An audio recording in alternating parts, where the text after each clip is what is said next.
This is Blake McKean, and this is the Indie Nook. You might have heard me from the Sticky Buns podcast, a video games podcast that I do with my friend Brandon Perens, and it's all about the video games we love. I'm really proud of that show, and nothing about that is going to change, but I just wanted to try something a little different.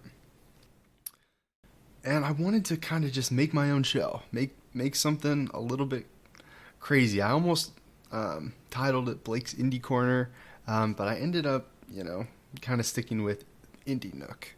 And I don't know, kind of just the vibe that I kind of want to go for is just like, I don't know, what you would hear about in like the corner of a coffee shop, or like what somebody in like the nook of a bookstore is reading, or something like that.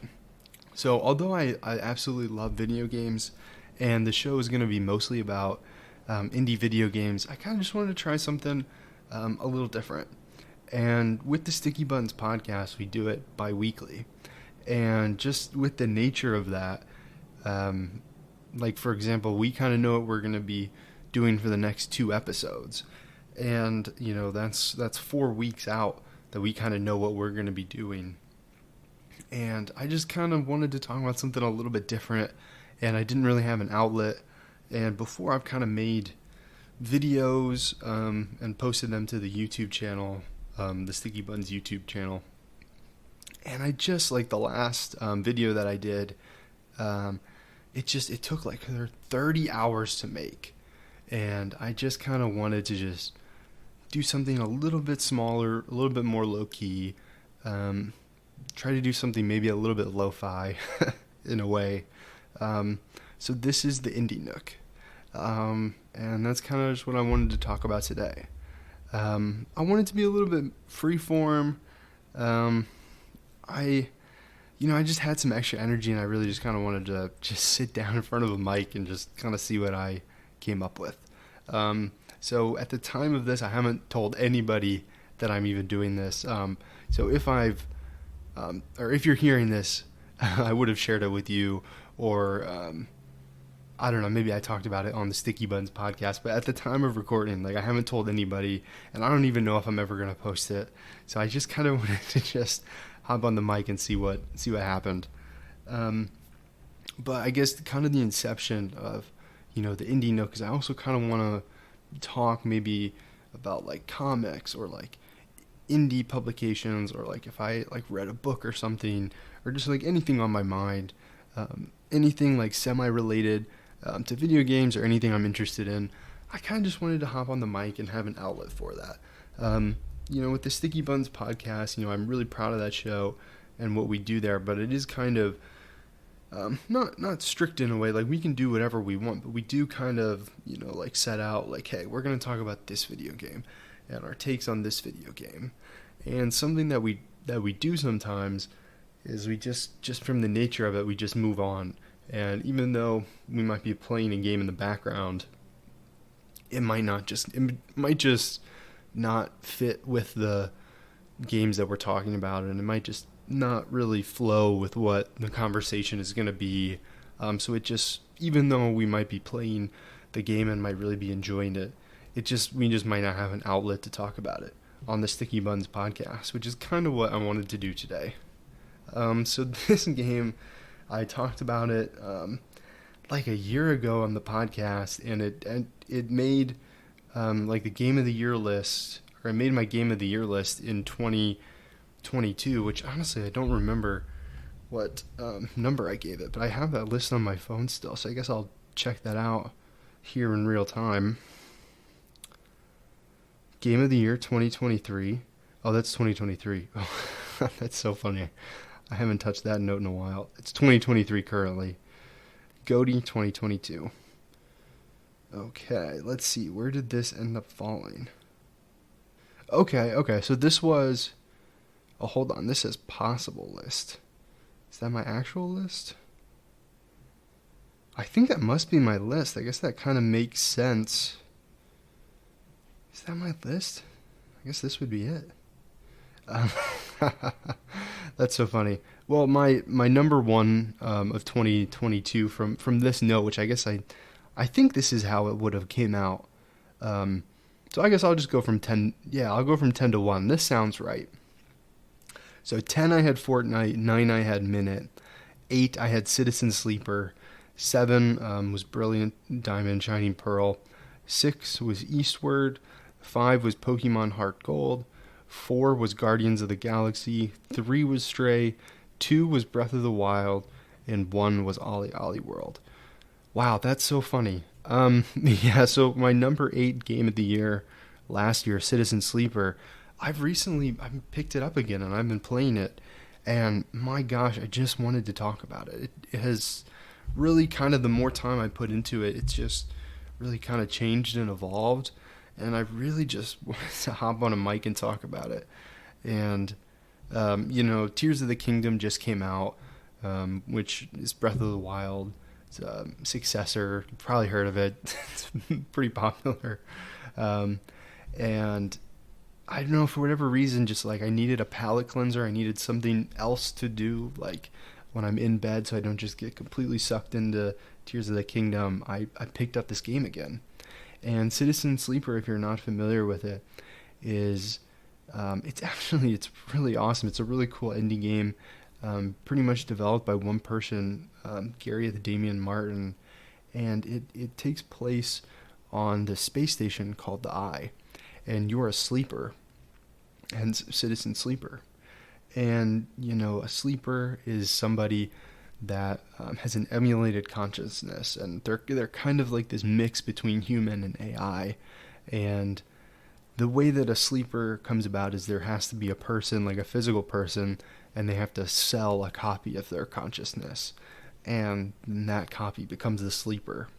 And the sleeper is essentially a slave. They're owned by a corporation, and you, as the sleeper, you retain some memories from the previous person, but it's like very hazy.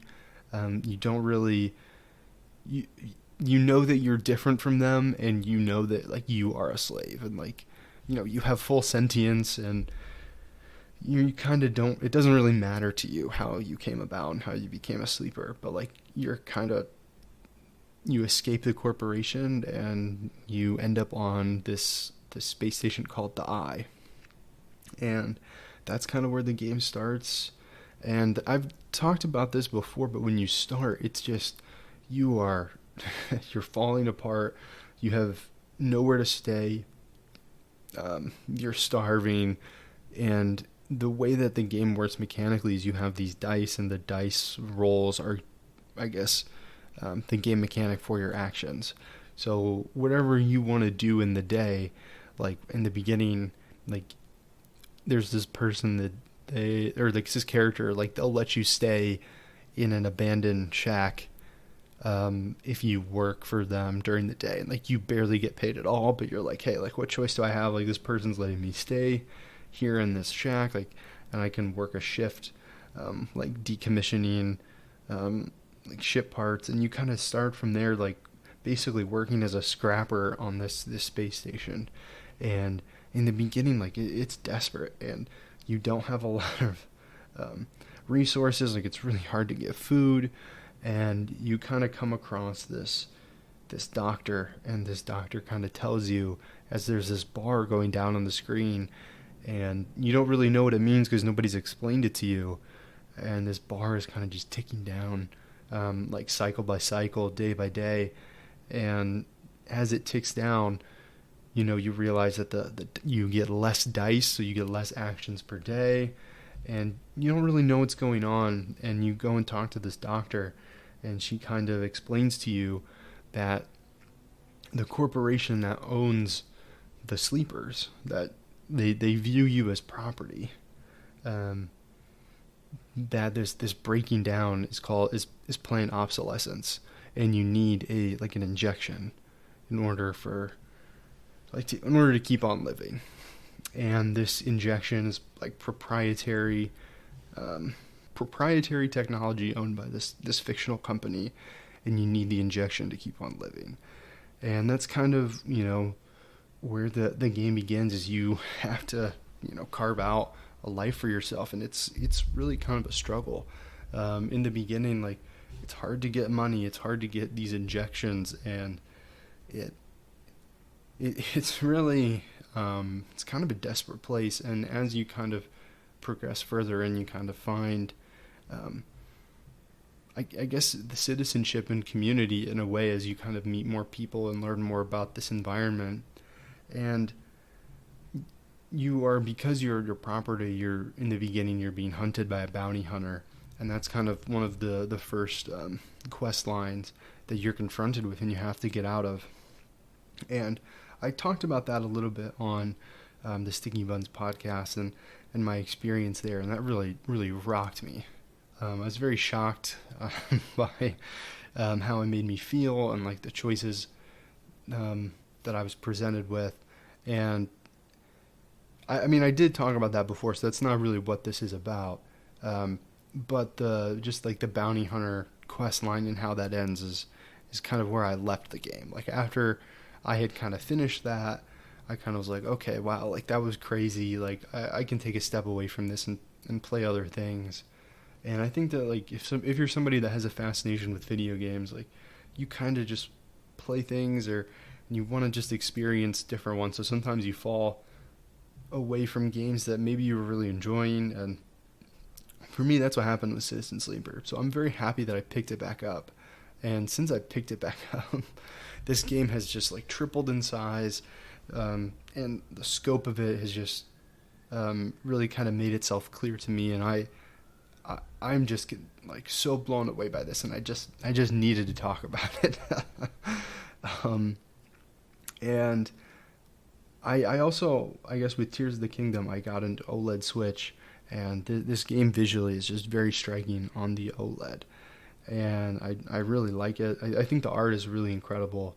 So I guess the way that it's kind of presented to you, it's almost kind of like a board game, and you have this like environment that you can kind of, the environment is the space station, the eye, and you can kind of zoom over it and go to different locations in a very isometric view.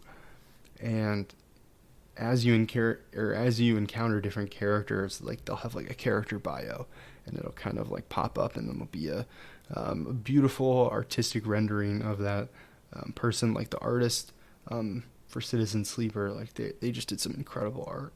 And then it's like some of the best writing by Gareth, Damian, Martin. Gosh, like it's just incredible, and it really just makes you feel just so immersed in the story. And it's some of the best writing I've ever seen, like period. And it really has had an impact on me, and I just think it's incredible. But since I've been playing it more, like I said in the beginning, it's very challenging, and it really just kind of all opens up, and it's just so, it's just awesome. I mean, obviously this game has like the highest recommendation from me, but I guess I just missed parts of it, and I don't know if maybe I just missed it, or maybe like me picking it back up, I was able to I don't know, see something that wasn't there before, but I missed this whole portion of the game. And it's like hacking, and I think that is just so cool. So the way that it works visually is you have this isometric view of the space station, and if you hit X, it takes you to a whole new view, and it's kind of like misty, and you can see different like points on the space station, but it's kind of like in a fog. It's opaque, and as you can click on the different, I guess, like icons, like the different like points of interest in this opaque version of the world. And if you have like a lower dice, like a 1 or a 2, generally, I mean, they can be any number, but the majority of the time they're 1s and 2s. You can input that 1 or 2 dice, and it'll, it's like out of 6, so it's basically a D6 dice, and it'll give you access to this resource called information.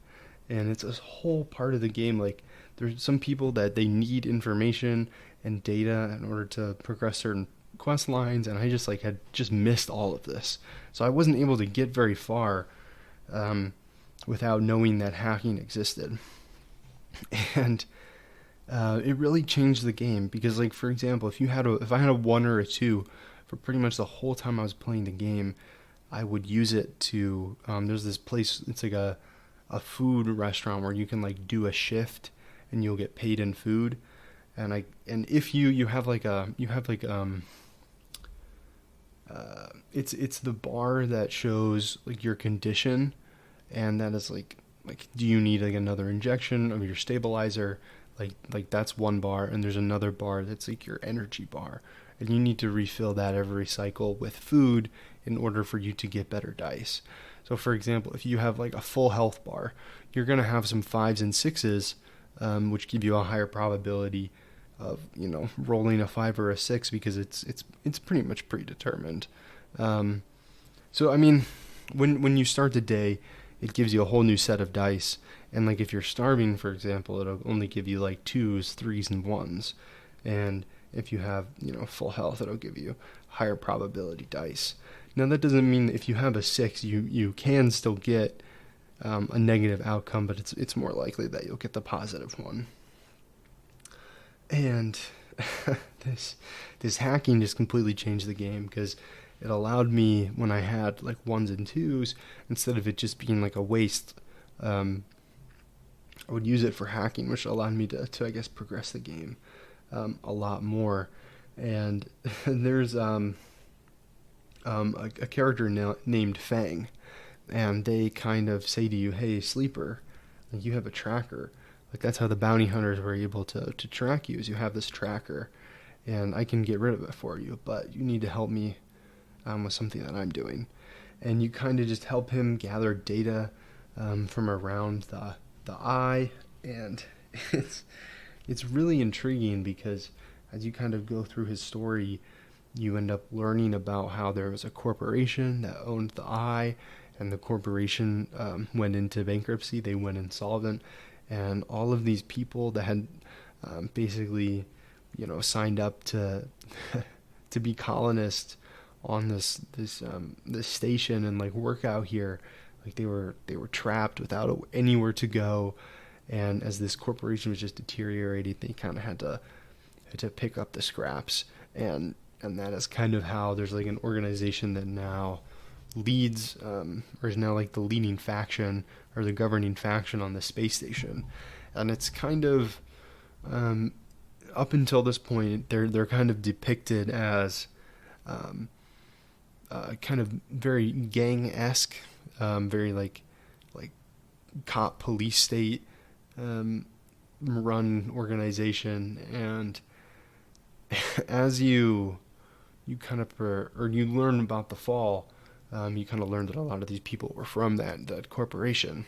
And there's another quest line that you get where you can like work for them, and I actually haven't finished the quest line, but as you kind of work for them, you kind of get to know that, oh, it's actually it's not all it's cracked up to be. Like, they're not really a gang. It's just, you know, they do abide by a set of rules and guidelines, and if you're, you know, somebody that doesn't, like how that looks from the outside can be jarring. So that's really interesting. And I guess when you kind of help Fang by bringing him this data and information, you help him uncover that the CEO of the corporation that kind of fell, his name was Hardin Hurst. And he was, I guess, like one of the worst of the worst, like the most corrupt of the crooks. And that's kind of how, you know, he's described and portrayed. And this guy Fang that you're helping, that says you can help, that says he can help you. He claims to be able to help you. I don't know if he does. I haven't quite made it through the quest line all the way, but you go and confront this Harding Hurst, and it's really interesting how that kind of plays out. It's the confrontation is, you're kind of left with a lot of questions, like why, like what would Fang actually gain from confronting somebody this powerful, in the way that he does. And it's very interesting to say, like, oh, like this was, like, he kind of tells you, he's like, hey, sorry, like this was a strategic move. Like, I'm actually tracking him. I want to see his network. I didn't need anything from him in this moment. And after the confrontation, this Harding Hurst character kind of reaches out to his network, and they really kind of take it out on Fang, and you don't really know where he is, and you go back to his shop, and it's been completely overrun by these kind of goons. And it's interesting because, as I kind of said, the corporation fell apart, so these are just normal people that kind of just like melted into the background of this society. Like, they're not like wearing any like official garb or anything, whereas like there are like a faction of the corporation that, you know, is still trying to maintain order. And, you know, this CEO character kind of just like dissolved into the dust, and that's really interesting to kind of see how that played out, and that he was still obviously does still have some power over some kind of organization that, you know, maybe is faceless, and it's really interesting to kind of see how that's playing out. There's also a bar, and I mentioned this in when I talked about this previously, but I hadn't really, you know, interacted with the bar because I was so desperate for money. I really needed to use it for food and to use it to buy these stabilizers, that I really didn't have, you know, the money to go to the bar.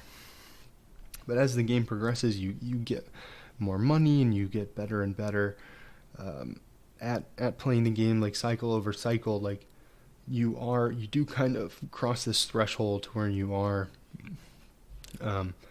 in a better position. And I went to the bar, and if you go to the bar a certain amount of times, you kind of meet with the bartender, the bar owner, and she kind of says, like, can you even feel anything like when you drink this? And it's really interesting because you can kind of say like yes or no, and I kind of picked like the ambiguous option where it's like, oh, maybe, like, who's to say?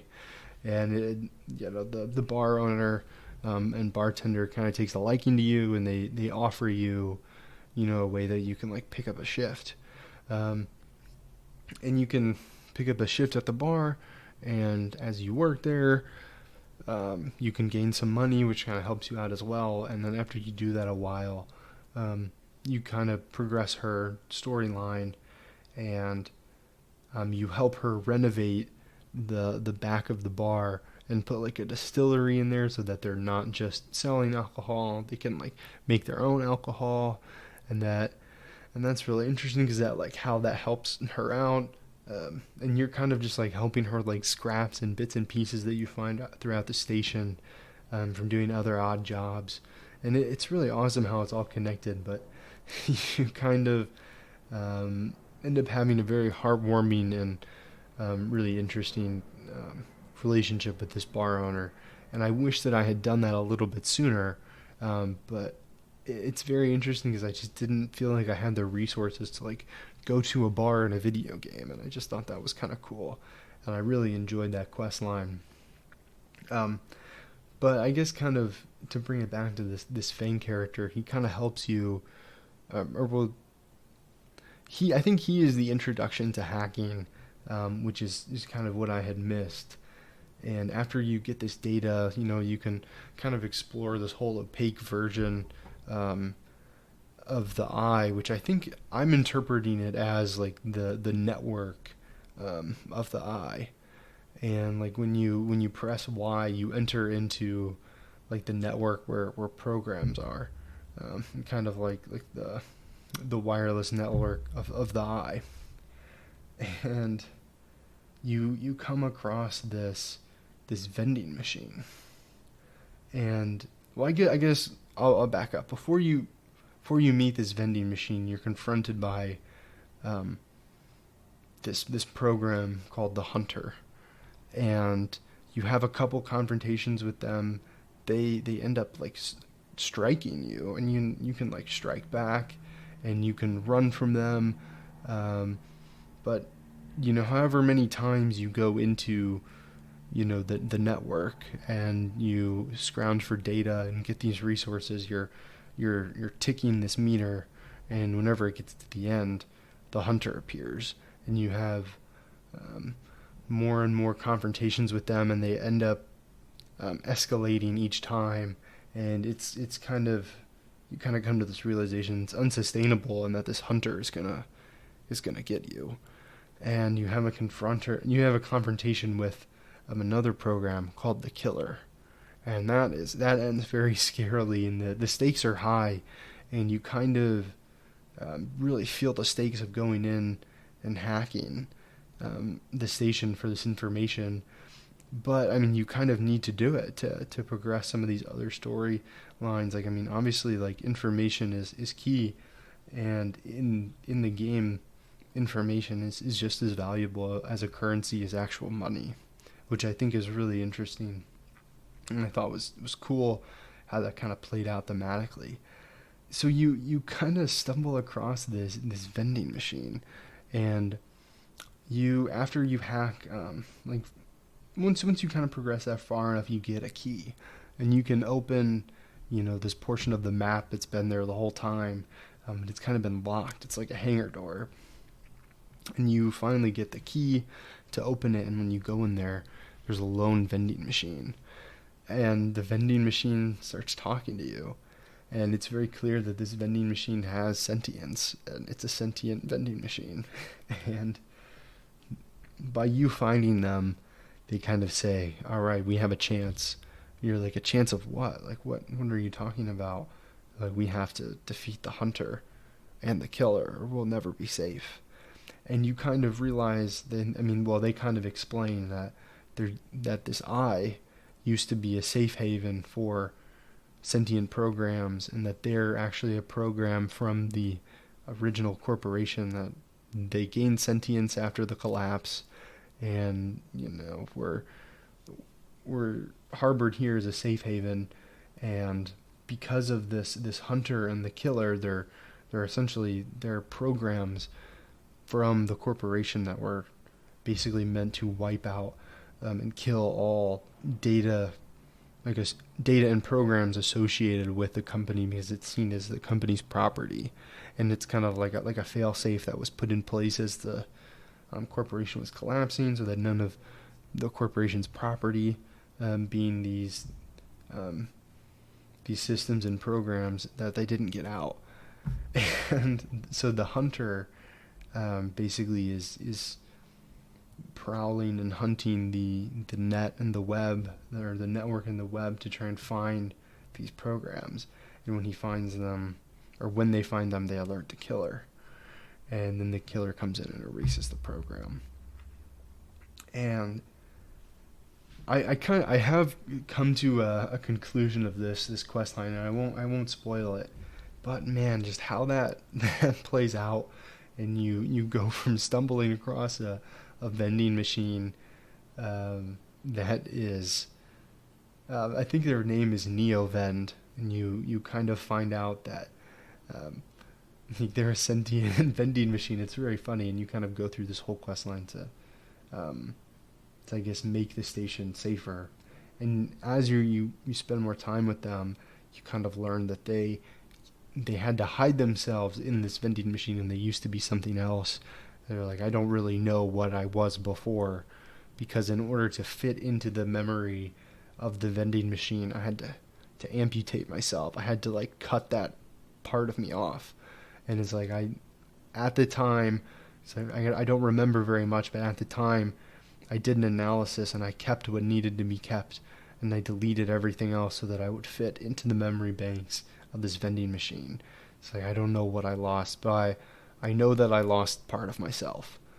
And it's crazy, because when you're talking to Fang, you kind of realize how long has passed since this corporation kind of fell under, and just like how long that this program has been stuck inside a vending machine completely alone. It's just it's crazy.